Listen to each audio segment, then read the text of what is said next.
Crónicas del Antropoceno, la época humana y sus consecuencias, narrada en tiempo real.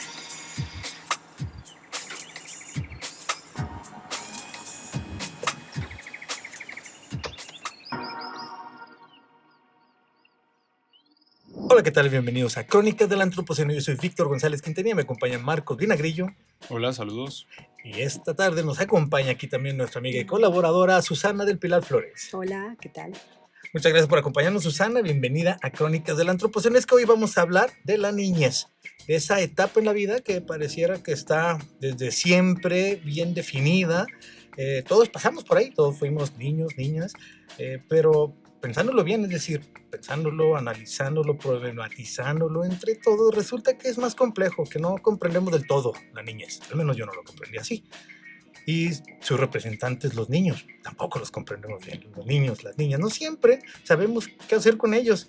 Estamos teniendo cada vez menos niños y niñas. Eso tiene sus pros, pero también tiene sus contras.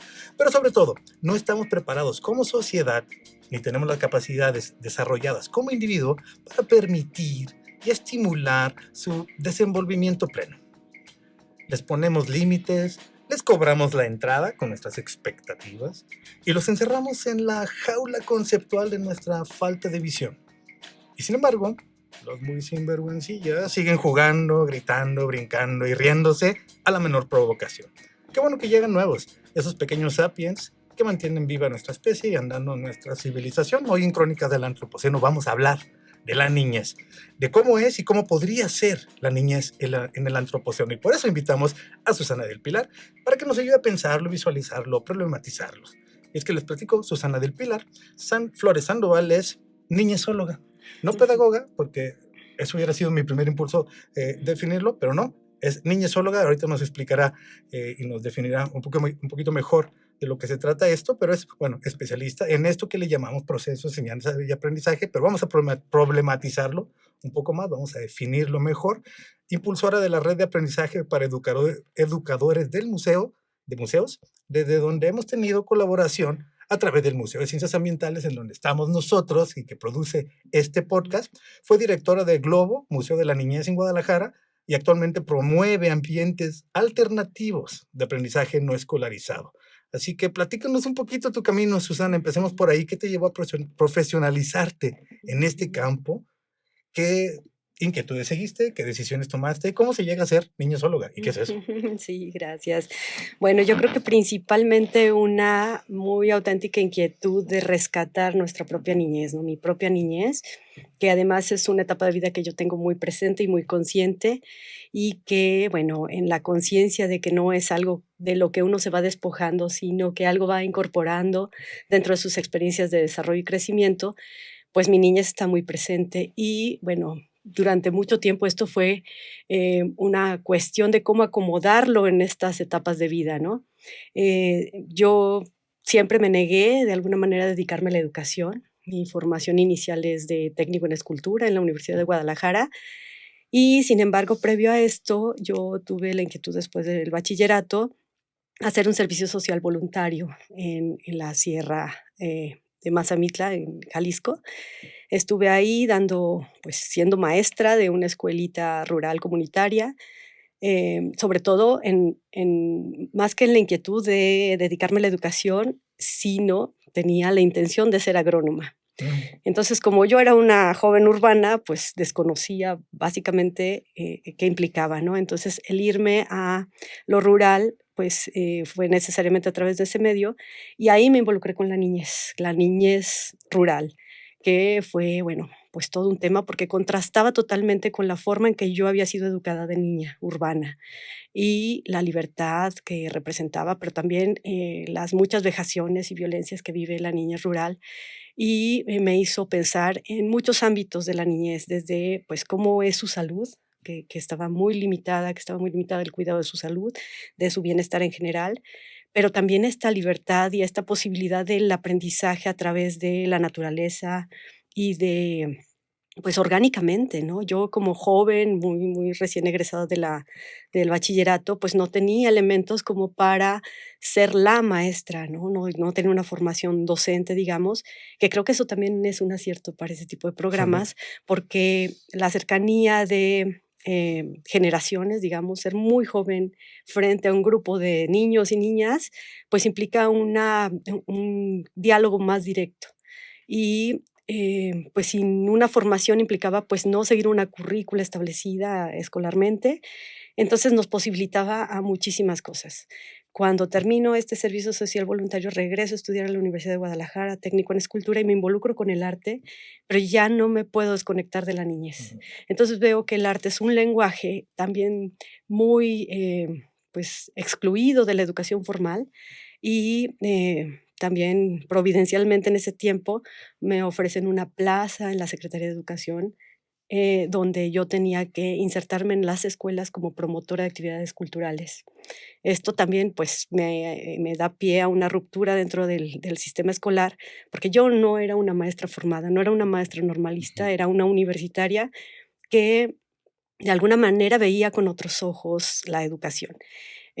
Todas estas inquietudes me llevaron a explorar. La Secretaría de Educación, junto con Conaculta en su momento, tenía una formación que se llamaba maestro de actividades culturales para todas las maestros y maestras en servicio, y era el plan de actividades culturales de apoyo a la educación primaria. Que esto fue un primer acercamiento a esta manera de ver la educación más allá de lo que el currículum y las aulas y el plan y el sistema promovía, y una visión de que la persona adulta acompañante de estos procesos educativos, pues tenemos una responsabilidad mucho mayor que solamente transmitir conocimientos.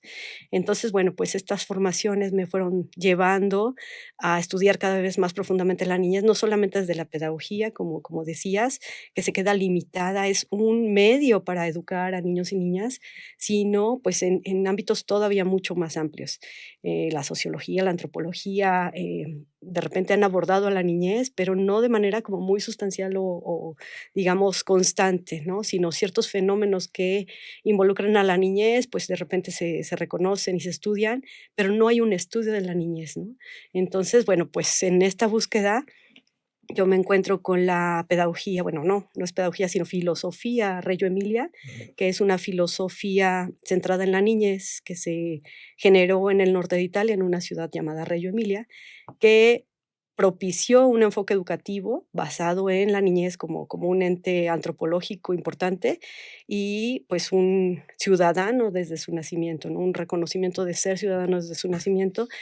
Esto, pues, me llevó a viajar a Italia para conocer mucho más profundamente esta filosofía de Loris Malaguzzi, que es uno de los principales impulsores de Ujú. este pensamiento. Y bueno, pues se me expandió el mundo. Dije, la niñez es una representación social importante que no le hemos dado su lugar, y los profesionales que nos dedicamos a la niñez desde diferentes ámbitos, estoy pensando, lógicamente pensamos en la educación, en la escuela, en los maestros, pero también hay pediatras, pero también hay muchísimos otros profesionales que tienen o deberíamos tener conciencia de lo que implica el constructo niñez en el imaginario social y reconocer cuáles son las nuevas representaciones de esta niñez, porque no es la misma. De hecho, es también una construcción artificial la niñez, ¿no? Surge, bueno, ya De sí. hecho, justo, ahora que Ujú, mencionas lo de la construcción artificial y qué ujú, otras áreas se dedican a construirla, ujú. pues lo primero que se me viene a la mente es el marketing, o sea, Así es, totalmente. estas infancias dicotómicas separadas en el rosa y el azul, que Ujú, afortunadamente en estos tiempos ya se están desafiando con les niñes también, sí, y que son también parte de esa forma de crear las infancias así en es. base a fines específicos, ¿no? Sí, En sí, este sí. caso de consumo. Totalmente. Creo que las personas que conocen más a la niñez son los mercadólogos, ¿no? Y toda esta industria del consumo, pues son los que más han invertido recursos para estudiar a la niñez. Entonces, eso es nuevo, bueno, Ujú, relativamente nuevo. La ujú. mercadotecnia tiene mucho tiempo, pero Sí. estamos hablando de cosas que se han manifestado Ujú, en los últimos 100, 150, 200 años, más o ujú. menos también a la par de una de las definiciones del antropoceno, que es desde la era industrializada o desde Así la es. revolución industrial para acá. Pero a ver, entonces, para entenderlo bien, la niñez es una construcción social y es relativamente reciente. Entonces, Ujú, ¿qué? ¿Antes no había niños? ujú. ¿Nacían adultitos? Sí. ¿Por qué lo vemos así Sí, entonces como sí, sí, reciente? sí. No, totalmente, pues siempre ha habido niños y niñas que nacen y bueno, pues son estos humanos, ¿no? Pequeños, como dice Les Luthier, estas Ajá. personitas casi humanas. Casi Em, humanos y casi ciudadanos, porque exacto, dijiste que, casi que- que la, ciudadanos la- la visión que tienen en Reggio Emilia, en en Italia, es Italia. ciudadano desde que nace. Así Pero es. aquí en México, Ujú. según la Constitución, eres ciudadano a partir de los De los 18 años. 18, No, no, no, totalmente. no, no estás completo hasta o Ujú. sea, los niños y niñas no son No son ciudadanos ciudadanos, legalmente aquí. exactamente. ¿Y cuál será el concepto? ¿O hay un concepto para los que no son ciudadanos y ni existen, No no? Es existe. un ¿Adulto en formación? Sí, adulto en formación. ¿Casi persona? Sí, es muy interesante la historicidad del concepto niñez, porque surge, es muy lindo, porque surge a partir de la imprenta, Ujú, ¿no? Y esta, pues, tecnología propició que el conocimiento se hiciera, pues, más público, y hubo la necesidad primero de repente se dieron cuenta que había personitas pequeñas, ¿no? Y que no tenían la misma fuerza, y ni podían producir de la misma forma que los adultos, y de repente hubo personajes bien intencionados que dijeron: "Es necesario protegerlos", ¿no? Había muchísima mortandad infantil, ujú. que era uno de los principales problemas sociales en esa época. Trabajaban a la par de los adultos No, en las no, la única fábricas. diferencia que ven es que cargaban menos, Exacto, pero exacto. Pero trabajaban. trabajaban la cantidad de horas, digo, En ujú, condiciones que además eran más horas de las sí, que hoy se le sí. permite trabajar a un Sí, aunque obrero. lamentablemente no han cambiado mucho las condiciones, ¿no? Ajá. especialmente quizá con las infancias rurales, me atrevo Exacto. a suponer. Sí, sí, sí, sí, sí. Hay bueno, niñeces, yo diría niñeces, Okey. abogo mucho, y este es mi activismo personal, por empezar a hacer neologismos de Sí, las sí, sí. cosas. Qué bueno que lo hagas, ¿sabes? Sí. Definir. Empezar por el principio, Ujú, definir. ¿Por ujú. qué niñez y no infancia? Así es, pues desde mi perspectiva y lo que he estudiado, infancia implicaba un sentido del no voz, ¿no? Infancia Mm, proviene etimológicamente de un concepto de no voz, y se le daba principalmente a los niños y a las niñas que no hablaban, a los más pequeñitos, a los bebés que todavía no verbalizaban, pero se extendió ese concepto a, pues, niños y niñas mayores, ¿no? Tiene que ver, pues, un concepto político desde, pues, biológico, de que no hablan, no verbalizan, pero ya se expresan, desde muy pequeños hay una expresión. Y segundo, pues, este concepto político de que no tienes voz ni voto, ¿no? Eres Mm, eres sujeto de decisiones tomadas por el adulto, en este concepto llamado adultocentrismo, ¿no? Que todo la medida de la sociedad es el adulto. Entonces, pues, infancia tiene este término. Pero también es, digamos, en nuestro lenguaje español, sí existe esta palabra, ¿no? Para nombrar a la niñez, y es mm, niñez ujú. más que infancia. Y bueno, si suena raro niñeces, es porque es un término que no hemos utilizado como con bastante uso, y además está internacionalmente extendido el término infancias, Mm. aunque obedece, digamos, a, pues, conceptos filosóficos desde mi punto de vista, que ya quedan reducidos si queremos una niñez participativa, activa, pensante, mm. crítica, ¿no? O sea, infancia implica estas personas que están fuera de la participación Así social. es, Y así es, niñeces los reconoce como personas capaces de expresarse y sumar así al es. constructo social Sí, colectivo. sí, sí, sobre todo en nuestro idioma, ¿no? Como renombrar para redimensionar. Ujú. Oye, Susana, nos habías platicado que adelantado algunos conceptos y algunos también que llevaste a una ponencia en el Ujú. coloquio reciente que el Museo de Ciencias Ambientales albergó aquí en la Biblioteca Pública del Estado de Jalisco, de la Asociación Mexicana de Museos de Centros de Ciencia y Tecnología, y por ahí cachamos dos o tres términos, Ujú. conceptos que nos gustaría explorar contigo. Por Sí, sí, ejemplo, sí. la niñez está en crisis Mm. y nos platicabas dentro de este tema, ¿no? Los niños, para empezar, son los habitantes del antropoceno o los Ujú. más contemporáneos. A ver, abunden esa idea, Así por es. favor. Bueno, hay 2 situaciones bien interesantes, porque los niños de aquí, de ahora, son los que habitan este tiempo, ¿no? Son los que, digamos, están a la vanguardia de todos los aspectos, son los sujetos a los que primero les llega de alguna manera la información y las experiencias, y nosotros venimos un poco rezagados, ¿no? fuimos, digamos, contemporáneos mientras fuimos niños y niñas, que estábamos con todo en ese momento, ¿no? Conocimos el tiempo que no había internet, en otro Exacto, tiempo. exacto. En otro tiempo y ejercíamos ese tipo de niñeces. Pero también está el otro término de extranjero de su propio tiempo. Y la niñez es eso, una niñez extranjera de su propio tiempo porque llega tarde a cosas que ya están establecidas. Es como cuando uno va a un país extranjero y tienes que aprenderte todas las normas, ¿no? Como para poder caber en ese lugar, ¿no? Empezamos por el idioma. Exacto, entonces muchas personas de ese país pueden llegar a ver al nuevo, al extranjero, como no sabe, no se sabe comportar, ¿no? Es disruptivo porque actúa diferente. Quiere jugar, quiere hablar, de todo quiere opinar, se quiere sentir ciudadano. Bueno, exacto, ser ciudadano de este sitio. Todas esas cosas como que no encajan. Entonces, y los espacios, la voz, los derechos, todos estos se los queremos imponer desde nuestra visión y que no necesariamente va a cuadrar. Así es. Y muchas veces está totalmente romantizada porque algo que nos sucede a los adultos es que con el tiempo vemos con otra perspectiva nuestra niñez, que puede ser muy doliente porque la niñez es una etapa de vida muy vulnerable, pues, ¿no? Entonces también es sujeto de agresiones y violencias, pero nosotros con el tiempo como que lo aceptamos, ¿no? Tú piensas en tus maestros que a lo mejor fueron rudos contigo o te limitaron en ideas y de repente dices, bueno, no era tan malo, hasta con cariño lo veo, ¿no? O esos momentos donde pues no fuiste tan feliz, pero esta niñez global, digamos, se romantiza. Y cada vez que vemos un niño decimos, ¿no? Qué bonito. O este pequeño es como el cachorro humano que de repente vemos con esta simpatía, ¿no? Pero en realidad digamos que es más complejo que eso, ¿no? Loris Malaguzzi habla de una niñez compleja que implica esta disrupción, ¿no? Son niños disruptivos, niños y niñas disruptivos que si no reconocemos y si no le damos el lugar en importancia de esta disrupción que llega a refrescar, digamos, a nuestras sociedades, pues se convierte en esta carga, ¿no? Como en este momento, en estas generaciones estamos viendo cuántas personas son niñofóbicos, ¿no? O niñez fóbicos, porque los quieren confinar, relegar a los sitios para la niñez, cuando son parte de esta sociedad y siempre lo han sido, ¿no? Sí, que no se oiga el gritadero, que no vayan a venir a embarrar de cosas, y que no vayan a mover lo que ya está en su lugar y establecido. ¿Y esto cómo se traduce a nuestra relación con ellos y en nuestra capacidad de ayudarles a vivir esa niñez plenamente? ¿Cómo se traduce en el ámbito profesional en el que tú te desarrollas, tanto de los museos como del proceso, enseñanza, aprendizaje? ¿Cómo se traduce? Porque a final de cuentas, una cosa es no comprenderlos y otra es que también van cambiando.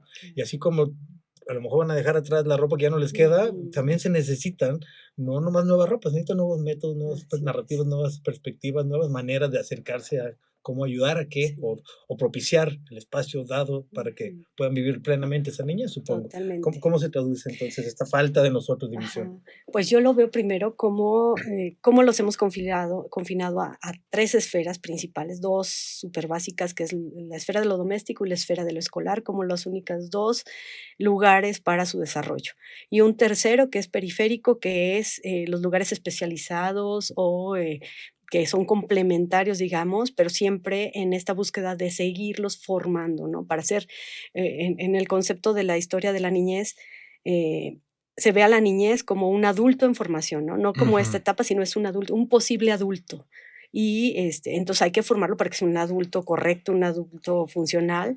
Y en este tiempo seguimos con esta perspectiva, ¿no? Porque realmente todos pasamos por este proceso educativo que trata sobre el futuro que vas a hacer, ¿no? Y no quién eres en este momento. Es decir, las materias que llevamos en primaria, secundaria, van sobre cómo vas a aportarte, integrarte a la sociedad y cómo vas a ser productivo, exactamente. Lo que quieres salir al recreo a jugar. Y quizá precisamente por eso el arte y el deporte están rezagados, porque son materias que exploran tu presente, exploran lo que sientes, lo que quieres en ese momento. Entonces, en ese sentido quedan como optativas. Y que además son pedagogías de la escucha, si se saben hacer bien, son pedagogías de la escucha, ¿no? Los niños y las niñas lo que requieren es ser escuchados para ser conocidos. Todos buscamos que nos escuchen y que nos comprendan a través de lo que sentimos, pensamos, las ideas, cómo vamos construyendo. Digo, finalmente nosotros no somos humanos terminados, ¿no? Hasta el último día de nuestra vida seguimos aprendiendo y sin embargo, en esta etapa de adultos nadie nos vende cualquier producto, cualquier lugar. A mí me impresionaba mucho los museos para la niñez que decían, ven, aprende y diviértete. O sea, y que los adultos no aprendemos, no nos divertimos, ¿por qué no nos venden las cosas o los lugares en esos mismos términos? Digo, yo también me quiero divertir y seguramente sigo aprendiendo, ¿no? Pero entonces confinamos a los niños en estas esferas y ¿qué se convierte? Lo que es liberador es el espacio público. Pero sin embargo, el espacio público tenemos el imaginario de que es peligroso, la ciudad es peligrosa, la ciudad es violenta, y sí lo es definitivamente, y pues es lo que recibe la niñez, ¿no? Y luego o sea, estaba escuchando el capítulo donde está Elba Castro y que habla de esta chica adolescente violentadora de animales, pero ¿qué es más que el producto de una sociedad violentadora en todos los términos, ¿no? O pues lo que vivimos, ¿no? Esta masificación de la educación lo que provoca es acoso escolar, nula escucha. ¿Cómo vas a escuchar a un grupo de 50 niños en un Ujú. salón reducido? No hay una escucha. Entonces esto se convierte en una olla de presión que tarde o temprano va a explotar, ¿no? La casa misma lo vimos en la pandemia. Bueno, fue algo muy interesante este confinamiento doméstico. eh, Siempre, cada vez que salen de vacaciones, niños y niñas, de la esfera de lo escolar a la esfera de lo doméstico, hay esta prevención de cuidado con los accidentes domésticos, porque pues, los niños son tan curiosos y están tan encerrados que seguramente van a ocasionar un problema, ¿no? Incendios, no sé, ahogamientos y todo esto. Y bueno, pues no es más que la curiosidad natural de niños y niñas que no está siendo suficientemente canalizada, ¿no? Y entonces, pues la casa también se vuelve insegura y violenta, ¿no? Sí, entonces son como jaulitas, en la Ujú, casa, en la sí, escuela, son espacios sí, restringidos, sí, termina siendo, yo me acuerdo cuando era niño, me encantaba salirme a la calle. sí, Ese es el espacio totalmente. público que dices tú, que es El que nos queda. el que nos queda, Sí. el espacio extra. Y tú comentaste, y te cito, y es muy común que los formatos escolares, sus metodologías pedagógicas, sus paradigmas de evaluación del conocimiento y procedimientos Ujú, didácticos se filtren en la formación y operación de los agentes educativos en los museos en general ujú, y en los museos de ciencia en particular. Es ujú. decir, estos otros lugares que Sí, pudieran ser aliados de la niñez, otros ujú, espacios para la niñez, así es, también reproducen lo de una de esas jaulas que son totalmente. o la casa en una guardería o la Ujú. escuela en el modelo de museo que copia de la escuela, ¿no? Así es, totalmente. Las familias que de repente se animan a desescolarizar a sus hijos, como en este sentido de ampliarles el mundo, em, de repente hay una confusión enorme socialmente hablando y bueno, sigue siendo, prevalece la escuela como una vía para el desarrollo, ¿no? Para llegar a ser un adulto funcional y productivo y que finalmente consigas un trabajo y tu preparación escolar es muy importante. Y sin embargo, lo vemos, ¿no? En ingeniería en comunicación social, que, bueno, pues es algo en lo que yo me he especializado, dice, si seguimos haciendo lo que siempre hemos hecho, obtendremos lo que siempre hemos obtenido, ¿no? Y creo que la sociedad que ahorita prevalece no es la ideal. Creo que ya es hora de empezar a cuestionarnos qué procesos tenemos que ajustar para no seguir siendo esta sociedad disfuncional y tóxica que estamos siendo con nosotros mismos y con el planeta, ¿no? Y justo uno de estos aspectos de la crisis del sistema educativo que creo que todos estamos dándonos cuenta, especialmente Ujú, con estas nuevas formas de aprendizaje y de creación a través de ujú, las redes, de los medios, etcétera, pues sí, ponen en evidencia, ¿no? La irrelación, la falta de relación que teníamos, así por es. ejemplo, el típico problema de matemáticas de a las 8:30 sale un tren de Pensilvania. Ujú, ¿Y tú cómo te relacionabas con eso? O sea, claro. era bien difícil al final de cuentas que eso se integrara en tu parte de experiencias prácticas, ¿no? Es decir, Sí. ¿cómo voy a usar eso si a la vez no me hace sentido, ¿no? Claro, claro. Y yo quisiera que esto no fuera digamos, una crítica antiescuela, ¿no? Una cuestión contra la escuela. Finalmente ha sido un medio que socialmente para muchos ha funcionado para poder tener un poquito de mejores miras culturales, ¿no? O que tengan información por otra, más amplio, pues, que lo que la casa les puede dar, ¿no? Pero definitivamente el problema es social. O sea, si la escuela es así es porque el problema es social. La escuela nada más es un reflejo de lo que somos como sociedad. Yo creo que aquí la crítica es hacia los adultos, hacia todos los que deberíamos ser aliados de la niñez, estemos en contacto con ellos o no, porque nosotros somos los que tenemos la fuerza política, los medios económicos y recursos en todos los sentidos, como para que cambien las cosas y les demos, digamos, pues presentes un poquito más favorecedores, ¿no? Para el desarrollo de la niñez, no solamente solamente es una cuestión de los maestros, ¿no? Que luego en otros momentos políticos fue tan atacado esto, ¿no? No solo son los maestros, somos todos los adultos que nos involucramos socialmente con niñeces hasta de manera indirecta. Justamente pienso, es decir, toda la sociedad estamos todo el tiempo educando A a la las sociedad, niñas, ¿no? a la Y a la sociedad, ¿no? sociedad Y en a las niñas, general, sí, sí. porque un niño no, un niño, una niña, un niño no Ujú. solamente aprende o experimenta lo que ve en la escuela o en Así el es. ámbito doméstico, cuando sale a la calle y te ve a ti hacer algo, Totalmente, es también una es parte currícula de su adulta. experiencia, por supuesto. Entonces, todo el tiempo, digamos, estamos siendo parte de la educación Claro, de toda la sociedad. claro, Oye, pero entonces, ¿qué más sí se puede hacer? que sí se ¿Cuáles son puede. estos, qué sí se puede? Ujú, ¿Cuáles son estos paradigmas de educación ujú, informal? O concretamente, descríbenos, ujú. para ilustrar el punto. ¿Cómo es un día en un esquema de enseñanza no escolarizada? ¿No tienen salón? ¿Qué hacen? ¿Qué hacen? Así es. ¿Dónde aprenden? Ujú.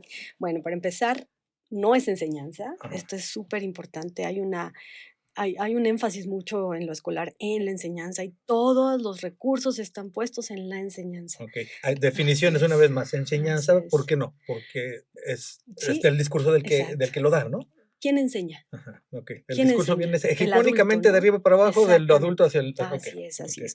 Y aquí se trata sobre todo de pedagogías que no solamente, bueno, y de hecho la palabra etimológicamente pedagogía implica la niñez, Ujú, ¿no? Pero la pedagogía nos implica a todos. Nosotros todo el tiempo estamos aprendiendo y estamos recibiendo información del entorno. Em, Aquí es algo muy importante. El centro debe ser el aprendizaje.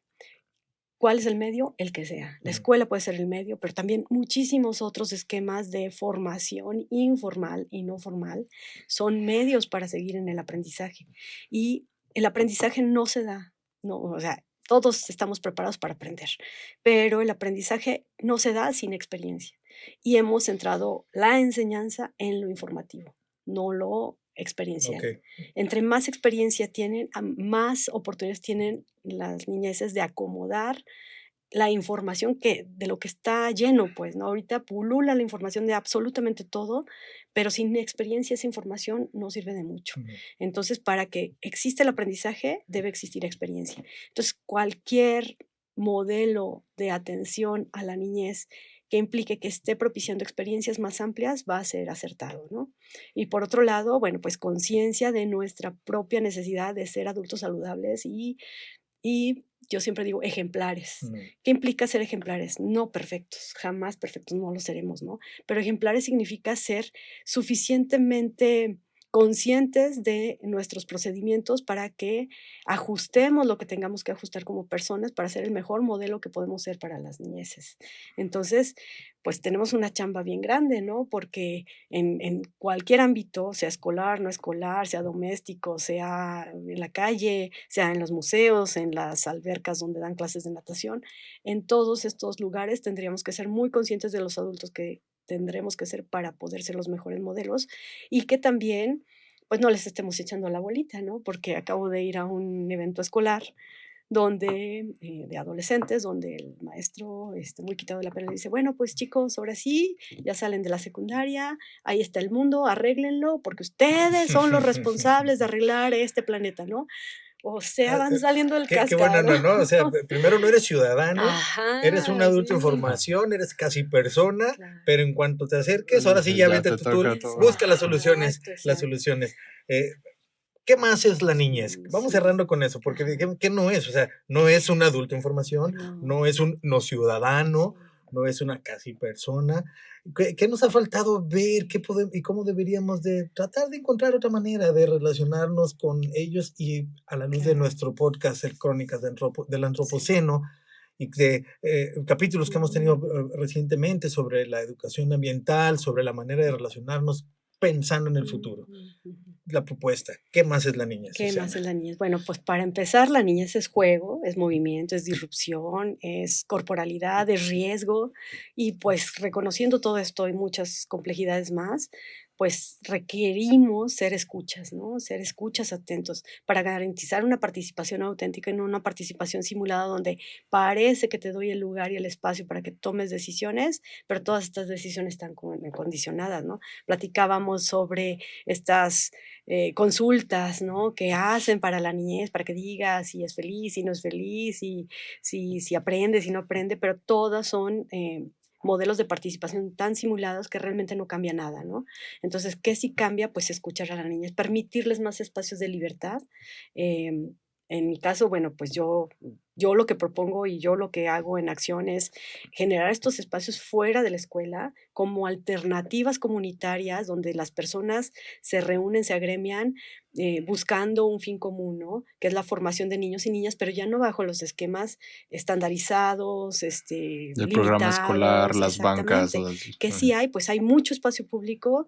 ¿Qué sí hay? Bueno, hay adultos formados y hay todo un equipo afuera de especialistas que pueden apoyar la educación desde ámbitos, desde la experiencia, ¿no?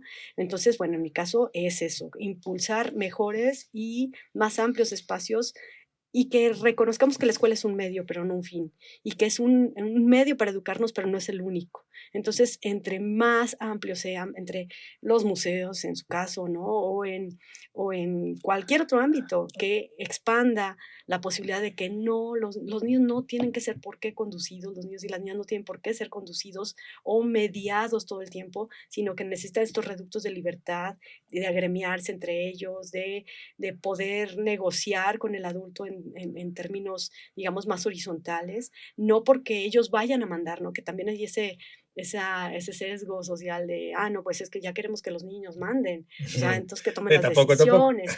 Pues A lo mejor lógicamente quiere no lo comer van a pizza todos hacer. los días Sí, por y nieve. supuesto, pero entonces va a implicar que ellos tengan conocimiento de su cuerpo y de cómo Ujú. funciona.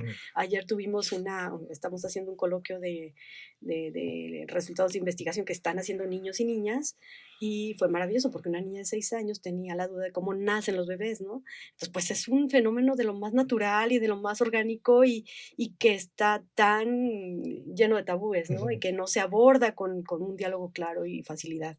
Entonces fue muy lindo porque decía un niño, bueno, es que las embarazadas no deben fumar y no deben comer chatarra. Y luego otra niña dijo, bueno, pues si las embarazadas no pueden, entonces no deberíamos todos comer eso porque nos hace mucho daño, ¿no? Entonces esas lógicas donde pues conocer tu cuerpo, que la educación, que la formación sirva realmente para esto que hablábamos de pues el nuevo sentido del éxito, que es el bienestar. Sin bienestar no puedes hacer absolutamente nada, ¿no? Hemos sido, digamos, grandes pensadores, grandes académicos, hemos inventado grandes cosas, pero seguimos teniendo serios problemas de bienestar. Y mientras no estemos bien nosotros, tampoco vamos a propiciar el bienestar para todo lo que nos rodea. Muy bien, pues yo creo que con eso cerramos porque ahí estamos englobando algo que todos pasamos por una etapa en la que nosotros conocemos como niñez y al parecer no estamos visualizándola completa, no estamos dándonos una idea real de cómo son estos, ni siquiera ciudadanos, estos adultos en formación, estos no participantes que estamos creando con una, digamos, camisa de fuerza, no les cambiamos, no le damos la flexibilidad necesaria y uno de los grandes potenciales que tiene, por ejemplo, México y Latinoamérica es que tenemos muchos niños y mucha juventud. No todos los países de la OCDE los tienen. Ahora que decías que la prohibición de la niñofobia, en muchos países cada vez hay menos habitantes, lo cual puede ser bueno, sí, pero también puede llegar a ser un problema en el futuro. Y ya para cerrar, me gustaría nomás aquí decir una escena que me acuerdo mucho de una película que seguramente conocen, de Niños del Hombre de Alfonso Cuarón, una de mis películas favoritas de ciencia ficción, que a mí la ciencia ficción es de mis subgéneros favoritos y esta la pondría entre los 10. En un escenario de guerra se detiene en el tiempo. Los soldados bajan la guardia y paran la ofensiva para centrar su total atención, para los balazos y centran su atención en algo que nunca habían escuchado: el llanto de un bebé. Niños del Hombre, Alfonso Cuarón, 2006. La tasa de natalidad está bajando. Esa película distópica habla de un tiempo en el que ya no nacen niños. Iban, ¿qué? 17 años sin nacer niños y los escenarios eran los juegos corroídos, olvidados, los kinders o sea, también abandonados. Bueno, Y sin niñez no hay esperanza, se ve, ¿no? En esta película. Y hay una frase que ahorita no recuerdo quién la dictó, pero es maravillosa. En cada niño, en cada niña nace la humanidad. Y creo que en ese nivel de esperanza debemos prevalecer la escucha, ¿no? ¿Por qué atender? ¿Por qué entender a la niñez? ¿Por qué estudiarla más? Pero también cómo llegar a tomar acciones para que esta niñez sea cada vez mejor y viva mejores condiciones en las que nosotros vivimos. Incluso reconectar con la propia nuestra niñez. propia niñez, exacto. Reconectar con nuestra propia niñez, el niño que llevamos dentro de esa capacidad de asombro que decimos que sigue siendo parte que no debe de quedar atrás, porque pareciera que nomás se trataba de ser niño y tener asombro cuando tenías cierta edad y que nomás se aprende cuando ibas a la escuela, y no es cierto, eso puede seguir siendo para siempre. Uno puede aprender en cualquier momento, en cualquier lugar. Susana del Pilar Flores Sandoval, muchas gracias por acompañarnos en Crónicas del Antropoceno. Gracias, Marco, y muchas gracias a todos los que nos escuchan y nos ven a través de las plataformas, a través de YouTube. Ya sabes que vamos a tratar de poner por ahí alguna lectura recomendada de parte de Susana en el tema. También pondremos por ahí algunas referencias que se hayan mencionado durante el programa. Si te gusta lo que hacemos en Crónicas del Antropoceno, te invito a que se lo compartas a alguien y sobre todo que te quedes aquí al pendiente de la próxima de estas Crónicas del Antropoceno. Esto fue Crónicas del Antropoceno, una producción del Museo de Ciencias Ambientales de la Universidad de Guadalajara. Gracias por escuchar.